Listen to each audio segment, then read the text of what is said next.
ایک چمڑا رنگنے والا اتفاق سے عطاروں کے بازار میں سے گزرا۔ عطروں کی خوشبو جو اس کے دماغ میں گھسی تو چکرا کر گر گیا۔ اسی وقت لوگ جمع ہو گئے، کسی نے اس کے دل پر ہاتھ رکھا اور کسی نے عرق گلاب لا کر چھڑکا، اور یہ نہ سمجھے کہ اسی خوشبو نے یہ آفت لائی ہے۔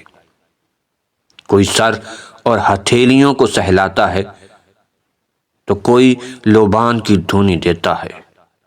جب ساری تدبیریں بے سود ہو گئیں اور اسے ہوش نہ آیا تو دوڑ کر اس کے رشتہ داروں کے پاس پہنچے کہ تمہاری قوم کا ایک شخص بازار میں بے ہوش پڑا ہے، کچھ نہیں معلوم کہ وہ مرگی کا دورہ ہے یا کوئی اور علامت ہے کہ وہ سرے بازار چلتے چلتے اس طرح گر پڑا۔ اس چمڑا رنگنے والے کا ایک بھائی بڑا فطرتی اور ہوشیار تھا، یہ قصہ سنتے ہی دوڑ پڑا۔ اس نے تھوڑا سا گوبر اپنی آستین میں چھپایا اور بھیڑ کو چیرتا ہوا اس تک پہنچا۔ لوگوں سے کہا کہ ٹھہرو، مجھے معلوم ہے کہ یہ بیماری کیوں گھر آئی ہے، اور اگر سبب معلوم ہو جائے تو بیماری کو دور کرنا آسان ہو جاتا ہے۔ وہ سمجھ چکا تھا کہ اس کے دماغ کی ایک ایک رگ میں بدبو تہ بتہ بسی ہوئی ہے، اور وہ مزدوری کی خاطر صبح سے شام تک گندگیوں اور بدبوؤں میں چمڑے رنگتا رہتا ہے۔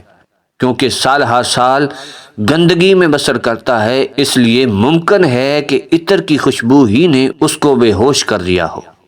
غرض اس نوجوان نے سب کو ہٹا دیا تاکہ اس کے علاج کو کوئی دیکھ نہ پائے۔ اس نے وہ گوبر اس کی ناک پر رکھ دیا۔